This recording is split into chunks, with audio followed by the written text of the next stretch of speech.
Oh là là, on a été gâtés ce soir. 5 matchs étaient au menu puisque la rencontre entre Genève et Lausanne a été annulée en dernière minute.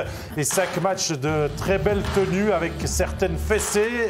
4 victoires à la maison, un succès à l'arraché sur la route. Et vraiment de très belles prestations aussi, des buts qui mériteront d'être vus à la tablette de Stéphane. Donc des discussions intéressantes à venir. Bienvenue dans Backcheck. On est parti donc pour à peu près 1 heure de discussion dans ce mardi 5 janvier. Et je crois que pour résumer la performance de Fribourg-Gotteron qui a très bien réagi après la défaite à Ambry, eh bien, ça vaut bien un but de l'homme du match, Kylian Motet.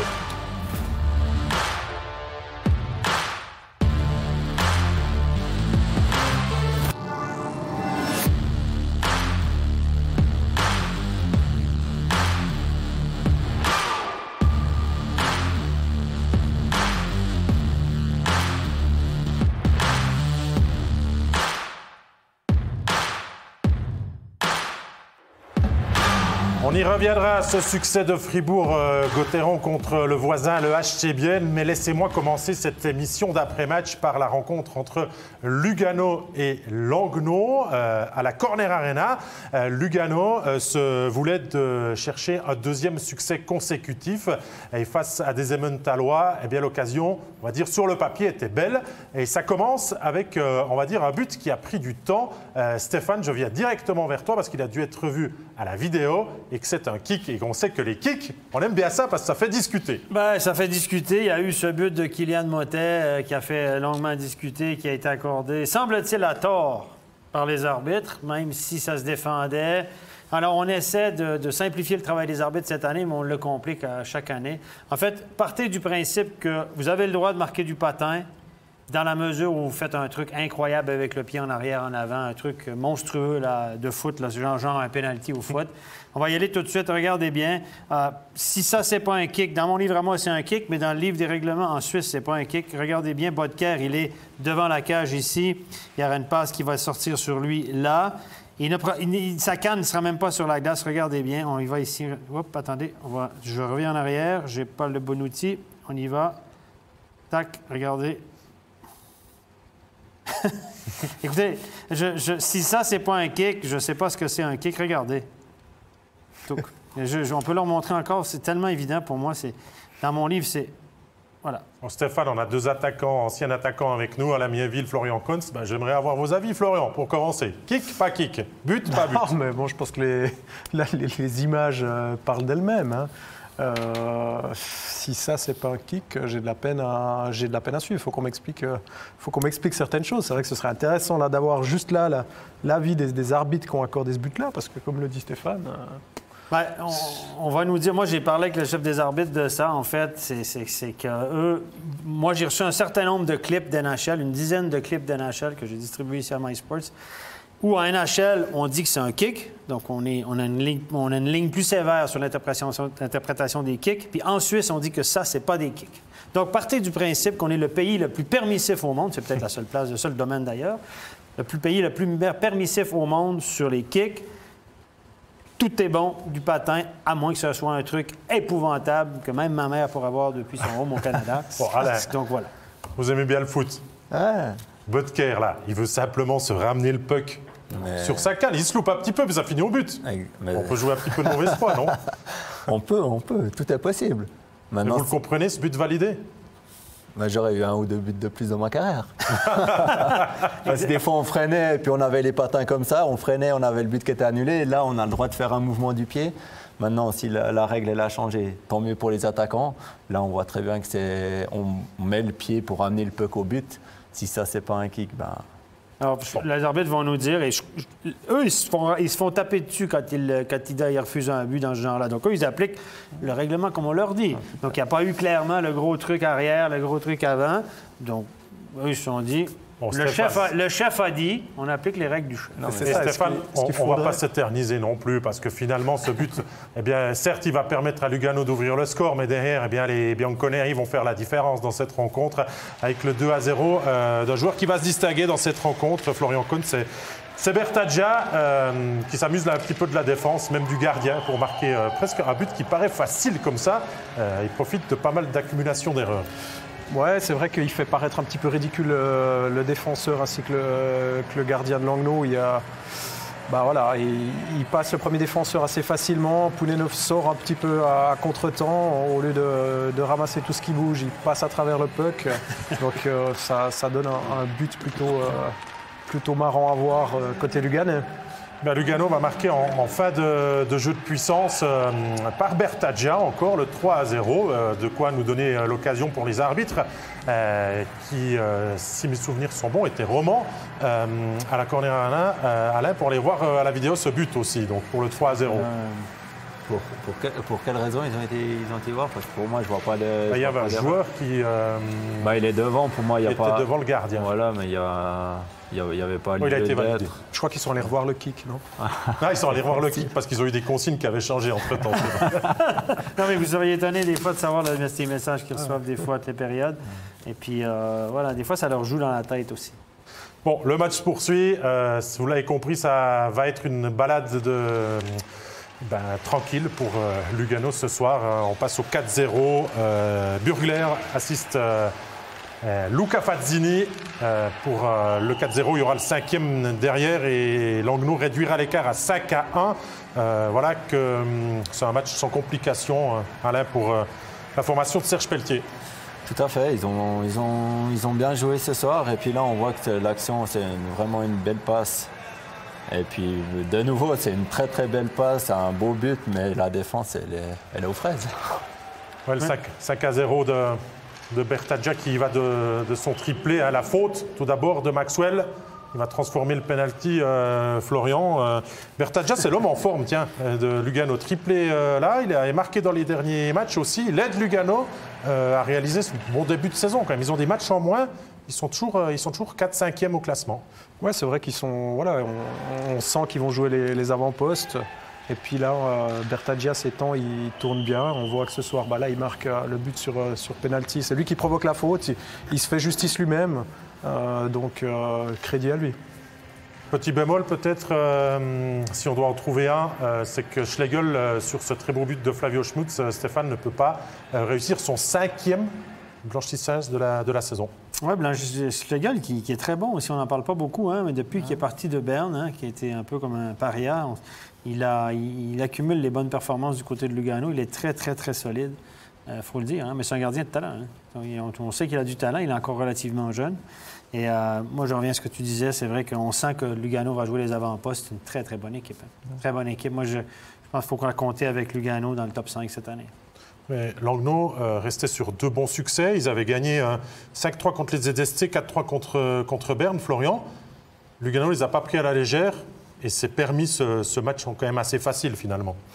Ouais, je pense que si tu veux jouer les avant-postes, comme on dit, pour une équipe comme Lugano, tu sais que une équipe comme Langnau, tu dois la prendre au sérieux, même à domicile, si tu veux pouvoir faire ces points-là. C'est important de faire aussi des points contre ces équipes qui sont un peu plus en retrait. Donc, il faut être prêt tous les soirs.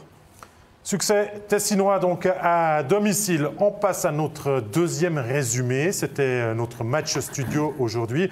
Fribourg contre Bienne avec un début de match qui a été à l'avantage clairement des Zélandais qui l'ont matérialisé avec l'ouverture du score. C'est Yanis Moser qui va faire le décalage sur Fabio Offert. C'est en powerplay. C'est un petit peu l'histoire de ce match, Alain.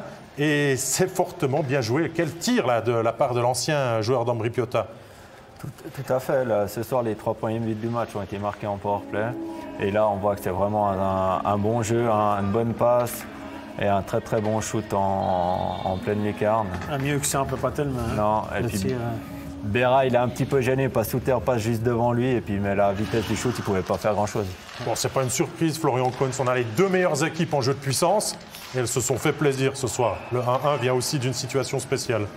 Ouais, c'est vrai que les situations spéciales ont fait pencher le match du côté de Fribourg. Là, on a vu une belle combinaison. C'est allé assez vite avec Kiki Motet, là, qui, normalement, dans cette position-là, shoot. Il a eu l'intelligence de glisser le puck à Desharnais seul devant le but. Bien, Motet, on va le retrouver juste après pour le 3-1, qui va être peut-être, Stéphane, le but qui fait la différence dans ce match. Encore un jeu de puissance, 2 sur 2 là pour Fribourg à ce moment-là. Il se bute le même que le 27 décembre dernier. qui enfonce un petit peu Bienne, là, qui souffrait depuis quelques minutes à ce moment du match. Oui, puis je pense que Kylian en avait marqué plus tôt dans la saison contre Bienne en powerplay, un peu la même chose, mais plus tôt encore dans la saison. Et là, fait un bon job. Il couvre l'extérieur, le côté opposé au pilet, le côté, le far side, comme on appelle. Il laisse le côté rapproché à Van Potterberg, on l'a expliqué. Mais Van Potterberg n'est pas collé sur son poteau. Il doit anticiper ce tir-là. Il doit tricher sur son côté rapproché, ce qu'il n'a pas fait. Ensuite, eh bien, le but de Stolberg et le 3-1. Ça, c'était le but de 2-1 de Motet, qu'on soit d'accord et qu'on remette tout dans l'ordre. Stolberg sur passe de Motet, encore. Eh bien, c'était à ce moment-là un but tombé avant la mi-match. On disait que Fribourg n'avait pas bien commencé sa rencontre. Florian, ils ont bien réagi en deuxième période parce que ça a été gommé et ça a été puissant et ça a permis justement d'aller chercher ce match. Oui, exactement. On a senti au début de match qu'il n'y avait pas l'intensité suffisante pour prendre l'avantage, et puis ils ont bien réagi par la suite. Ils ont réussi à garder cette intensité, et puis ils ont fait la différence. On le voit sur les power play, et puis après ils n'ont pas été vraiment mis en danger par Bienne. Alain, au moment du but de Sprunger, c'est du 3 sur 3 en jeu de puissance. C'est impressionnant. C'est joli. Mais ils vont peut-être se faire attraper par la loi de la moyenne. Sûrement, ils ne feront pas du 3 à 3 tous les soirs. Mais bon, ils étaient, je pense, à 23-24 je pense, Fribourg avant le match. Donc là, ils ont dû faire un petit pas en avant. Mais ils se marquent des buts en powerplay cette année. C'est du jeu plus offensif. Mais Kylian Motet, il est sur le mur, en fait, à droite, là, du côté droit en powerplay depuis le début de l'année. C'était la place à Desharnais avant ça. Et puis Motet, en début de saison, jouait sur le deuxième powerplay. Et Desharnais jouait sur le premier à cette position-là. Motet sur le deuxième powerplay, cette position-là. Maintenant, il a mixé les deux. Et c'est Desharnais qui est en bas. Il fait un peu le pivot, proche devant la cage. Il peut faire les petits jeux très, très fins. Et c'est une très, très bonne combinaison. Vous avez Di Domenico qui est sur one-timer de l'autre côté. Vous avez Gunderson qui a la moitié de ses points en powerplay. Et Kylian Motet qui est très intelligent. C'est plus à prouver, Florian, il y a du talent. Et bien, on a payé finalement les conséquences avec cette défaite 4-1 au final. Ouais, c'est vrai que c'est comme j'ai dit avant, on n'a pas senti Fribourg en danger ce soir, mis à part les 10 premières minutes. Et puis, on voit, on a la ligne avec Desharnais qui fait souvent la différence. Ce soir, c'est le power play. Moi, j'ai trouvé que la ligne aussi, avec les deux vieux compères qui étaient accompagnés de Schmidt ce soir, ouais. On fait un excellent match. Donc, c'est plaisant à voir. Chaque soir, c'est un peu aussi d'autres joueurs qui sont présents. Donc, c'est plutôt positif pour Fribourg. Moi, je me souviens qu'au début de saison, Kylian Motet était sur le 4e bloc dans certains matchs avec Julien Sprunger. Hein. On l'a vu sur le 3e, 4e bloc, 3e, 4e bloc. C'est après un moment avant que Dubé leur fasse confiance. Et là, Kylian Motet, il fait toute une saison. C'est 13 buts, 9 passes, 22 points. C'est 1 point par match. Hein. Il est sur une allure de 50 points, le garçon. Donc, ça veut dire dans les meilleurs marqueurs de la Ligue, si la tendance se maintient. 13 buts, qui va faire décidément sa meilleure saison. Je pense que sa meilleure, c'est 15. Et la meilleure, c'est 15 buts et 31 points. Là, il a 13 buts et 22 points. C'est une équipe qui va bien. C'est un peu le moteur de cette équipe-là maintenant offensivement. Puis il marque des jolis buts, hein, très intelligent. Il va se remettre sa carrière à 29 ans. Il a franchi un cap, Motet? C'est possible. Mais après, comme Stéphane il l'a dit, ils ont mixé les deux powerplay. Et puis on voit ce soir, ils ont tout fait. Le premier but, c'est Di Domenico qui monte, qui se déplace. Ça fait déplacer la boxe. Ça me permet d'ouvrir le jeu. Après, c'est passe au défenseur, shoot de Kylian. Et puis après, c'est un jeu en bas. Donc, ils ont tout fait ce soir à Bienne. Et puis, s'ils font ça à chaque match, ils vont marquer souvent 10 buts. Mais pour Motet, c'est fini les traversées du désert. Il y a de la constance maintenant et surtout du réalisme devant le but aussi. C'est possible. À l'âge qu'il a maintenant, je pense que c'est fort probable. Maintenant, rapport qualité-prix, c'est sûrement un des meilleurs en Suisse. On est d'accord? Hein, on en parlait à la pause. On a fait des spéculations un peu. Il ne doit pas être le gars qui a le plus gros salaire à Fribourg. Hein. Il y en a qu'on a été chercher, à qui on a donné un demi-million de francs. Ils sont bien en dessous de ça. Hein? Je pense bien les chiffres, c'est ça. Non, mais à un moment donné, voilà, tout se paye. Et Kylian a signé, je pense qu'il a un bon contrat, mais je pense que ce n'est pas un des plus payés de cette équipe-là. Et il y a encore 2 ans de contrat à ce tarif-là. Il va peut-être regretter d'avoir signé pour aussi longtemps. Parce que, écoutez, un gars d'un point par match, ça vaut combien dans cette ligue-là, les gars? C'est un bon prix, hein, en tout cas avant la crise. Peut-être que ça a un peu diminué. Mais... Je crois qu'il n'y a pas besoin d'avoir un bon agent pour aller négocier un bon contrat quand on est dans les plus d'un point par match. Ah ben, tiens, on parle de Kylian Motet. Je crois qu'on pourrait aller le retrouver à l'interview. Hein. Difficile de passer à côté de lui après sa performance. Kylian Motet, on attendait une réaction de Fribourg après la défaite à Ambry. Elle a eu lieu. Ouais, effectivement. Ambry, on n'a pas réussi à faire notre jeu comme il faut. Et puis, on se devait de réagir. On joue à la maison, donc je pense que c'est une chose qui a été bien faite. Et encore une fois, quel jeu de puissance ce soir avec 3 buts sur 4? Ouais, effectivement. On sait que c'est un peu, ça tourne plutôt bien en ce moment, donc on essaie de profiter de ça. Et puis, ouais, tant mieux pour nous si on en met 3 ce soir. À titre personnel, vous êtes sur les 4 buts fribourgeois ce soir avec 1 but et 3 assists. Ça aussi, pour la confiance, c'est excellent. Ouais, effectivement, ça fait toujours du bien, ça fait plaisir, c'est sûr. Je pense qu'il y en a 3 qui sont sur le powerplay aussi, donc je joue avec des top joueurs sur le powerplay, donc ça m'aide énormément. Et puis, voilà, j'essaie de donner le maximum, et puis tant mieux pour nous, tant mieux pour moi. Merci beaucoup, Kylian. Merci. Voilà pour la réaction de Kylian Motet. Ce qu'on peut aussi dire, hormis le powerplay dont on a déjà parlé, Alain, c'est que finalement la défaite à Ambry, c'était qu'une erreur de parcours alors. J'espère pour Fribourg. Et puis après, comme je l'ai dit, de jouer un 2 janvier à Ambry, c'est jamais facile.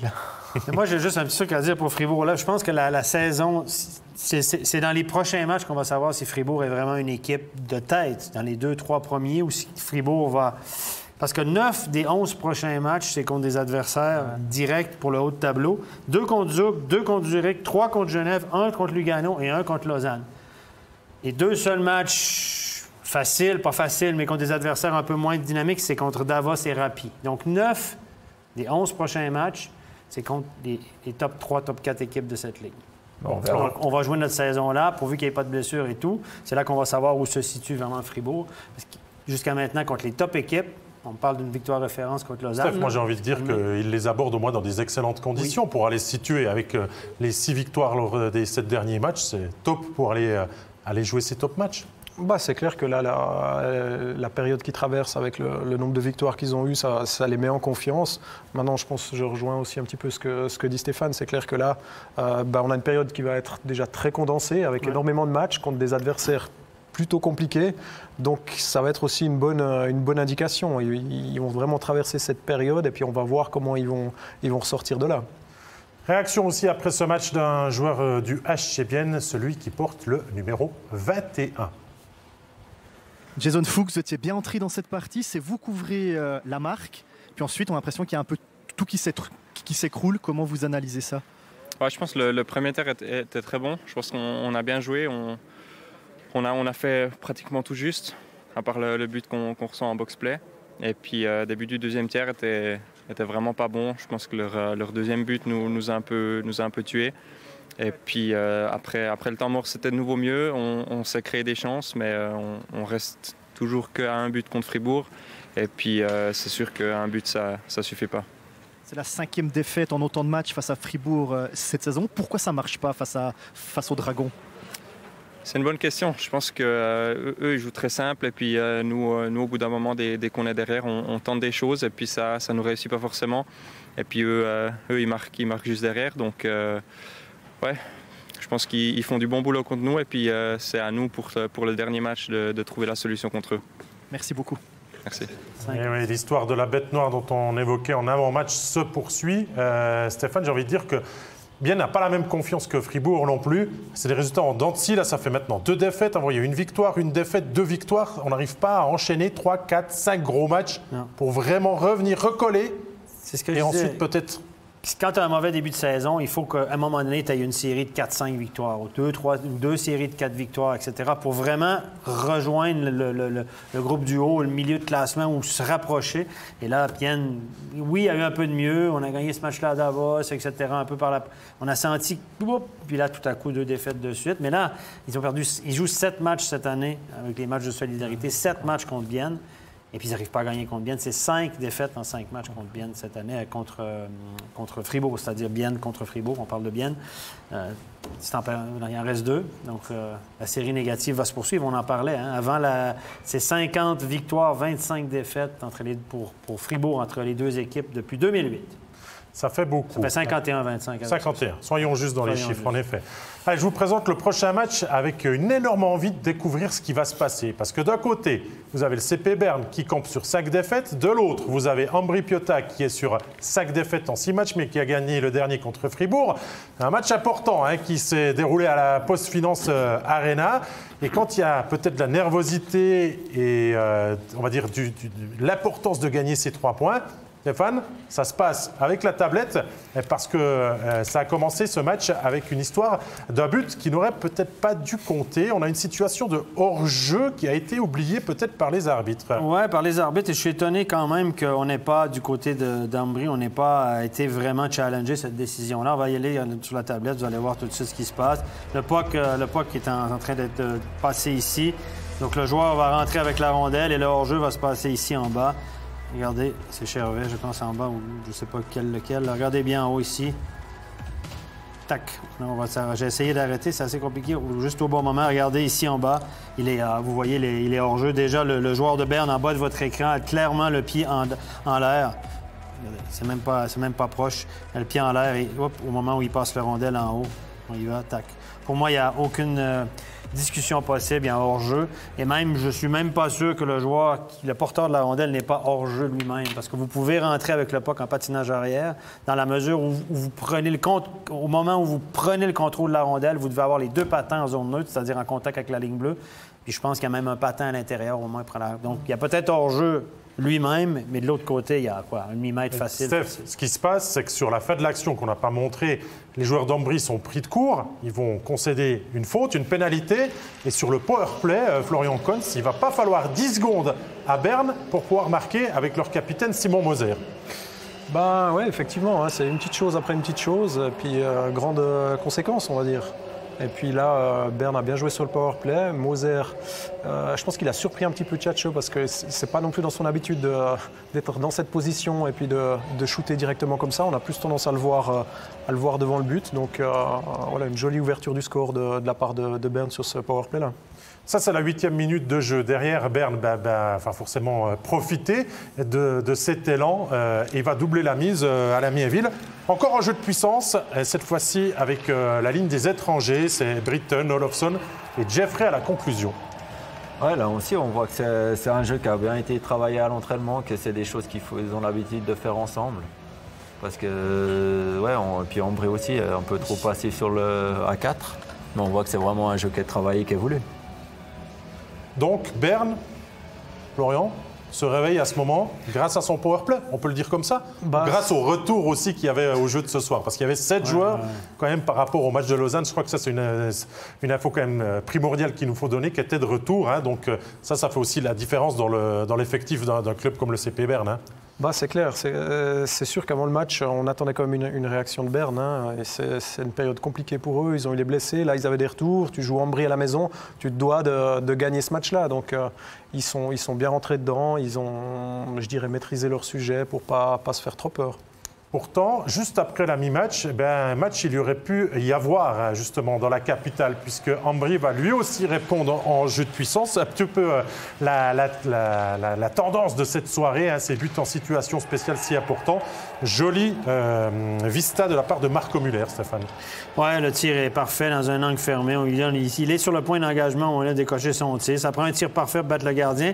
Novotny, regardez, Novotny masque le gardien. Et encore un but qui est marqué, côté rapproché au-dessus de l'épaule. On en voit tous les soirs, je me répète, comme un vieux disque qui tourne. Mais je trouve que les gardiens descendent très, très vite dans ces situations-là. Berne a été meilleur ce soir, Alain, sur l'ensemble de la partie. Et on va dire se met à l'abri, encore avec l'ancien top scorer du LHC, Dustin Jeffrey, là, qui fait tout juste pour le 3-1, qui profite d'abord du manqué d'Olofsson, pour ensuite mettre le puck au fond. Non, on voit la ligne des 3 étrangers de Berne, là, elle a bien tourné ce soir, elle est presque sur chaque but. Et puis on connaît, pour avoir joué avec lui, puis les saisons qu'il a fait à Lausanne, on connaît la vista de Jeffrey. Dans ces situations-là, il va pas manquer le but. Et puis après, on sait que Berne, à Lausanne, il faisait un peu...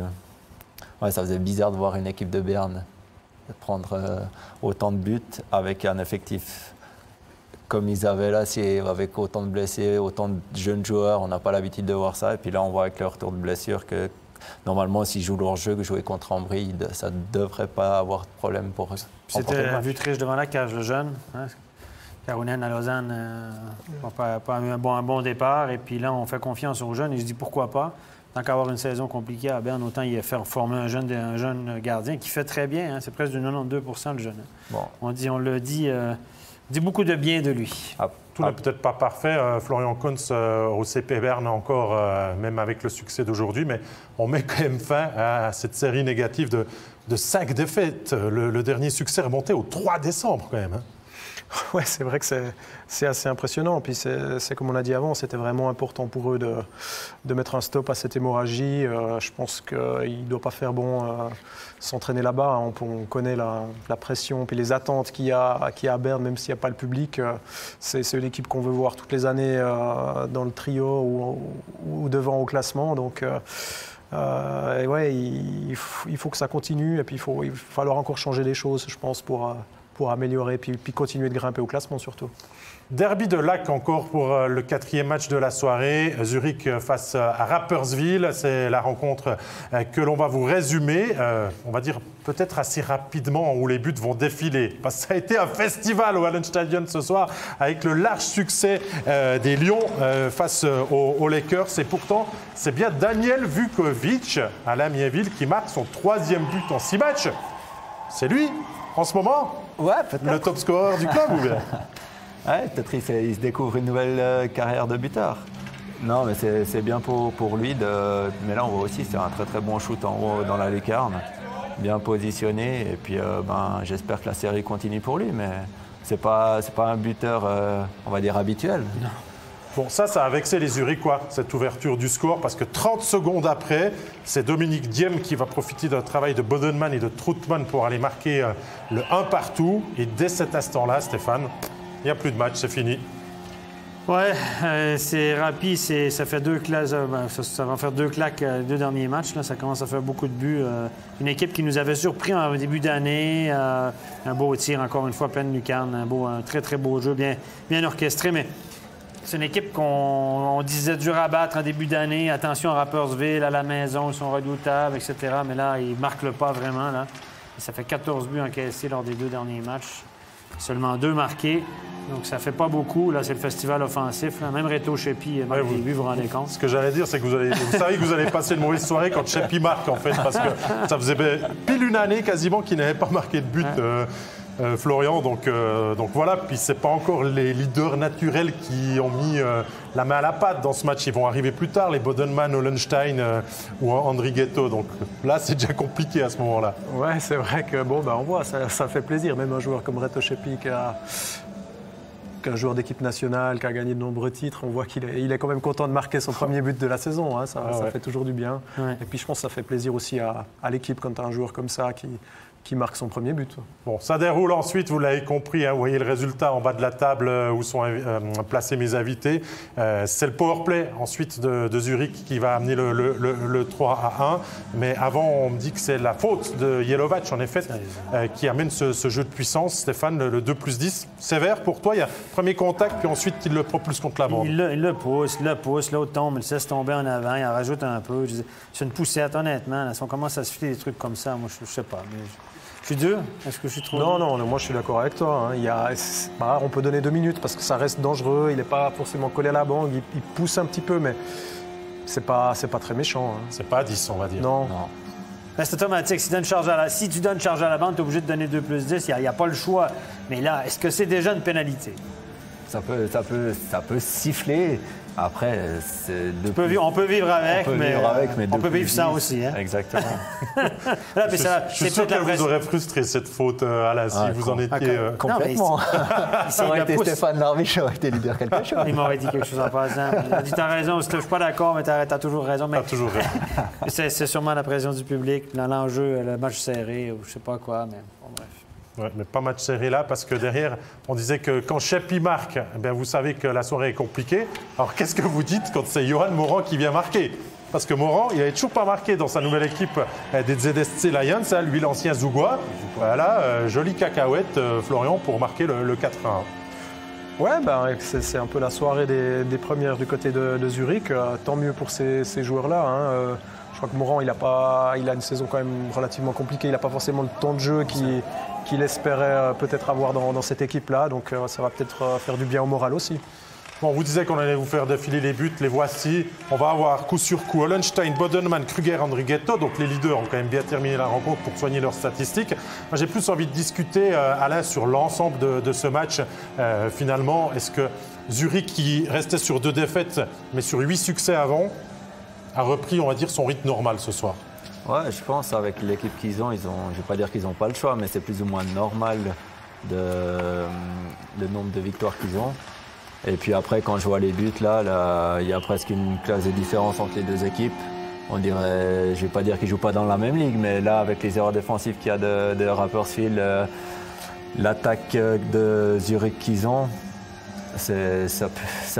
Rapperswil peut gagner seulement si Zurich fait vraiment un mauvais match. Bon, Zurich, je dis Rapperswil, Stéphane, n'était pas mauvais en ce début de saison. Même, on les a souvent même vanté leur mérite, mais là, ça commence à venir dur dans la saison qui avance.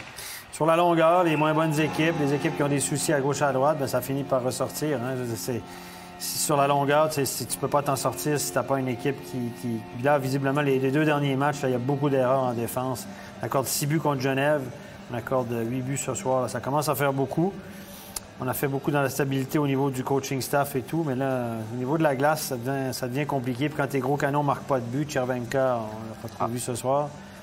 Après, moi, je trouve pour une équipe qui monte de Ligue B en Liga, enfin de Swiss League en National League, quand tu n'as pas de mouvement junior, c'est compliqué de faire quelque chose sur la longueur parce qu'ils veulent.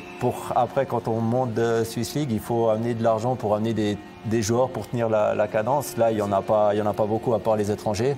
Et puis derrière, il n'y a pas de jeunes, très bons jeunes du club qui sortent. Donc après, pour tenir une équipe, je veux dire, qui veut viser le milieu de tableau sans junior et puis sans vouloir sortir le chéquier, c'est compliqué. Et puis ils font avec ce qu'ils ont, mais on voit, ils ont de la chance qu'il n'y a pas de relégation cette année. Entièrement d'accord avec vous, mais quand on n'a pas de junior derrière, qu'est-ce qu'on fait? On va chercher les bons joueurs de Swiss League, on allait chercher Nico Duner, on allait chercher Marco Lehmann.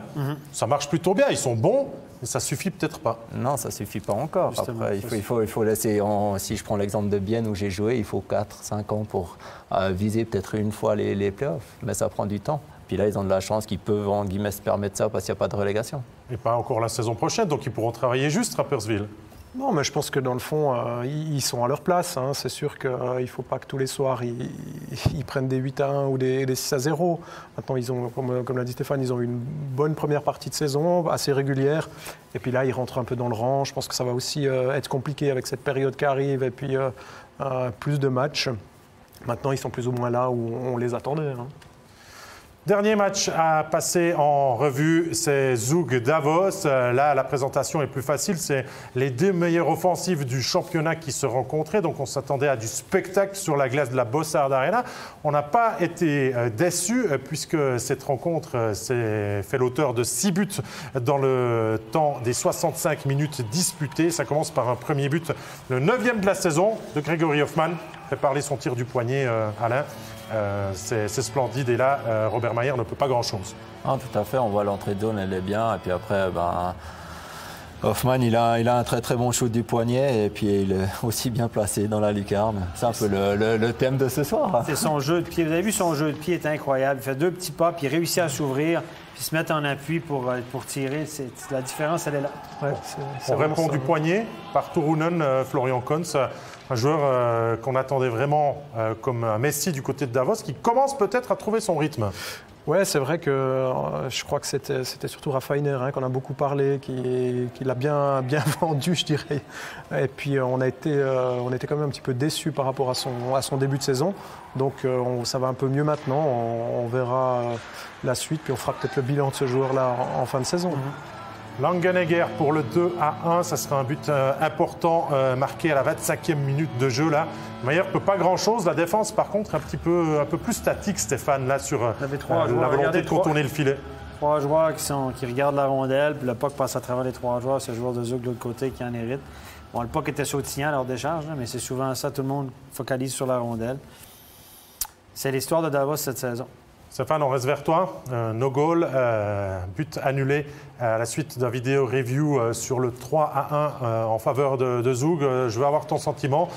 Contact de Albrecht avec le gardien qui va se produire là. Il passe juste devant lui. Moi, je pense que c'est une bonne décision. Il passe dans le demi-cercle sciemment. Il sait exactement ce qu'il fait. Et puis le puck, il dérange la jambière gauche du gardien. Le puck arrive directement. Là, regardez. Il force le passage. Regardez, il n'est pas vraiment poussé par le défenseur. Son patin droit arrive en contact avec la jambière du gardien. Et c'est un contact pas forcément intentionnel, mais accidentellement par exprès, je dirais. Et il dérange le gardien dans le demi-cercle. Pour moi, c'est une décision facile. Facile, c'est rare. Marion, facile aussi pour ouais, c'est vrai que là, sur les images, il n'y a pas trop à discuter avec les règles qu'il y a. Et on voit qu'il passe dans le cercle, il dérange quand même un petit peu le gardien. C'est facile. C'est plus facile à annuler, Alain, qu'un kick finalement, ces contacts avec le gardien. Non, mais là, au moins, la règle, elle est précise et puis on sait à quoi s'en tenir. Là, c'est qu'on n'a pas le droit de passer dans la zone et si le shoot arrive et puis on touche le gardien, c'est ce qui se produit là et le but est annulé. Il n'y a pas de discussion, c'est clair. La règle, on la connaît. Pour les kicks, c'est différent. Bon, on est à 2-1 et il y a 40 minutes de jeu qui sont disputées et on va avoir une très belle passe d'armes dans la troisième période. On va se répondre du tac au tac. C'est d'abord Davos qui va égaliser avec Nygren. On se dit, quand on le voit sur la feuille de marque, Stéphane, que ça doit être un missile de la bleue comme il en a l'habitude. Bah, regardez, c'est faire différemment aussi. Ouais, c'est un missile du slot. Donc, c'est perdu. Non, mais c'est un shooter. Ça, il le fait très bien. Et il marque des buts régulièrement. Et voilà, des défenseurs comme ça, c'est des véritables snipers. Pas très mobiles, pas un grand sens du jeu, mais il shoot le pas. Powerplay encore, ça va décider de ce match, on le pense. 3-2 pour Zug à la 50e minute de jeu. Ça permet vraiment au maître des lieux de passer devant. Et pourtant, juste derrière, il y aura bien la réaction. Et c'est même 46 secondes après que Zug va se faire égaliser face à Davos. Donc ce match dans le match. Marc Wieser qui sera la conclusion, Alain, de cette situation. Et on voit la joie davosienne, elle fait plaisir à voir aussi. Ouais, ben ça fait plaisir à voir et puis ça met un peu des émotions dans ces matchs en public. Il manquait un peu dans notre match studio. Et puis, non, c'est des joueurs qui doivent tirer Davos en avant et puis là, ils le font. Ouais. Corvi est un excellent passeur. Vraiment, là, lui, c'est pas un shooter. Autant Nygren, il shoot, autant Corvi, il ne shoot pas, mais il fait des passes. On aura une prolongation, non pas à 3 contre 3, mais à 4 contre 4, parce qu'il n'y a pas eu d'interruption du jeu. Ça a été assez fou, ça allait d'un côté, de l'autre, domination plus d'une équipe. Non, on ne se sépare pas, on voit la séance de tir au but et qui va l'emporter? Eh bien, c'est le HC Davos, les Bouquetins Grisons, qui marquent avec Turunen, Palushai et le troisième de Ambul pour une seule réussite de Simeon. Victoire à l'arraché de Davos, qui est bonne à prendre dans leur situation, Florian Kunz.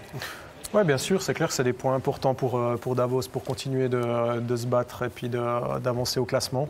Ils ont plutôt bien géré cette séance de tir au but. On voit, là, on a vu là Ambul avec son expérience puis son talent. Il a tout de suite vu qu'il y avait le trou entre les jambes. Et puis juste avant, les deux étrangers qui ont mis vraiment des jolis pénaltys.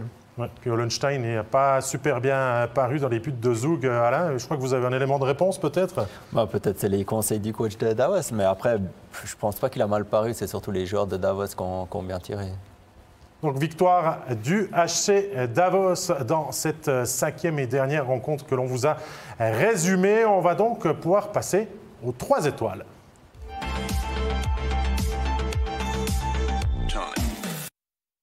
On commence avec la 3e étoile à mettre à l'actif de joueur luganais, puisque Lugano s'est imposé facilement contre Longno. Alessio Bertaggia s'est tout trouvé. Florian Kohn, j'ai envie de vous entendre. C'est quand même un triplé ce soir pour lui. Il fonctionne bien en ce moment. Oui, il fonctionne bien. On voit ce soir 3 buts. C'est pas toutes les soirées comme ça, malheureusement pour lui. Mais c'est un joueur qui a un gros talent offensif. Qui va vite. Exactement, il a vraiment de la dynamite dans les jambes et puis quand il marche comme ça, la confiance, ça fait mal. Je sais pas, cette photo-là a été prise au mois de novembre à mon avis. Ouais, c'était pendant Movember. T'as raison, Stéphane. Très bonne remarque. Là, t'as le sens de l'analyse. Non, je remarque. C'est mon travail de regarder. Hein. Ouais, l'analyse, c'est vraiment ton fort. Je veux t'entendre sur la deuxième étoile de la soirée pour nous. C'est Dustin Jeffrey, le joueur du CP Berne, placé à l'aile dans une ligne avec Britton et Olofsson. A vraiment très bien fonctionné. 2 buts, 1 assist pour lui ce soir. Ouais, ça va lui faire du bien. Moi, c'est un joueur que j'apprécie beaucoup. C'est un gars que j'apprécie beaucoup aussi. Tu as joué avec lui à Lausanne. C'est un fabricant de jeu. C'est un joueur qui a un sens du jeu hors norme. C'est la seule chose qui pèse chez lui, peut-être, c'est sa vitesse. Très bon joueur, mais 3 ans de contrat à Berne, à mon avis, ça va être long. Donc, le brassage des lignes, Alain, dans l'effectif du CP Berne, avec les retours au jeu, ça a fait du bien de mettre les 3 étrangers ensemble ce soir. Oui, le coach a essayé, ça a bien marché. Après, c'était contre Ambry. Maintenant, j'espère que ça va marcher la même chose contre les autres équipes.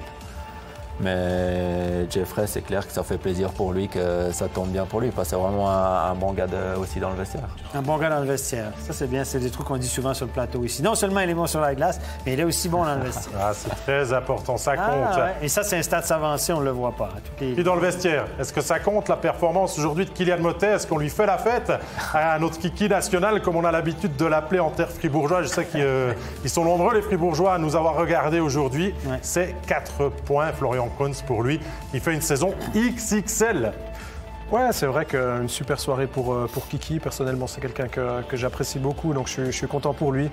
Je pense que c'est un sniper, c'est un gars autant on peut l'aimer qu'on peut le trouver désagréable, mais il a quelque chose d'attachant et puis vraiment il est sur une bonne phase. Il avait plutôt tendance à être un buteur, à beaucoup shooter, et puis on voit qu'il a mis aussi dans son jeu une vision du jeu, puis il arrive à trouver et puis à mener. C'était lui le meneur sur le power play ce soir. Oui, bravo à Kylian Motet qui a presque à lui seul assommé le HC Bienne. Ce soir, on va résumer ce qui s'est passé dans cette soirée, que ce soit en National League ou en Swiss League, avec les premiers résultats. La victoire de Berne, donc à domicile. Fribourg-Gotteron aussi chez lui, qui est très puissant cette année et qui l'emporte face à Bienne. Lugano n'a pas fait dans la dentelle face à Langnau, était même proche du blanchissage. Zurich, que dire, 8-1, c'est la fessée du jour et la seule victoire à l'extérieur, celle du HC Davos. Au classement, comme Lausanne n'a pas joué, match annulé en raison de cas de Covid au sein de l'effectif du LHC, Fribourg reprend la 2e place. Zurich conforte finalement aussi avec son succès le gap qui est entre la 4e et 5e place. Et ça n'a pas trop bougé derrière. Simplement vous dire que Berne n'est plus trop distancé avec le succès du jour. En Swiss League, on joue également. Succès de Holton face aux Ticino Rockets. Et le seul but des Tessinois, et on aime bien le souligner, a été marqué par Adrien Lauper qui faisait son retour au jeu ce soir, on le salue. Ajoie a respecté la logique en s'imposant 5-2 contre Viège. Beau succès du HC Sierre, superbe saison des hommes de Dani Gelina face à Cloton, le leader, et la Zouk Academy a battu Chaux-de-Fonds. Au classement, Cloton reste leader, mais vous voyez que c'est compliqué à suivre avec les matchs un petit peu en Swiss League aussi. Ajoie est 3e avec 18 matchs, 45 points. Sierre 4e et Chaux-de-Fonds est toujours à la lutte pour cette fameuse place dans les playoffs directs, mais est juste dessous. Voilà, on a tout dit. Un petit mot peut-être sur le but d'Adrien Lauper, parce que je crois qu'on peut lui faire un petit bonjour. Ça fait plaisir de le savoir de retour au jeu. Alain, vous avez joué avec.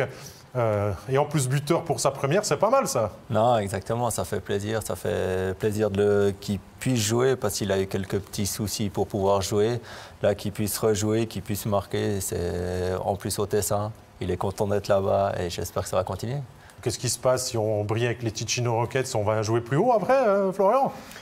Il paraît que c'est plus ou moins le club ferme de quelqu'un, donc je sais pas, il faudra voir les plans, mais je pense que c'est plutôt, c'est bien qu'il puisse rejouer, qu'il retrouve du plaisir surtout, et puis la suite. C'est un autre gars qui est bon dans le vestiaire, ça. Hein, les gars, hein? Merci Stéphane, merci Florian Kohns, merci Alain Miéville pour avoir passé cette chouette soirée avec moi. Merci à vous aussi, merci à la régie. Et on se retrouve cette nuit, tout d'abord, 3h30 du matin, finale du championnat du monde des moins de 20 ans. Canada-États-Unis, ça va valoir la peine. Et sinon, il y a des matchs qui vont arriver très rapidement de la National League. Janvier, c'est du lourd et il y aura beaucoup de matchs. Donc accrochez-vous, on n'espère pas trop de quarantaine. Portez-vous bien, prenez soin de vous et à bientôt. Bye bye.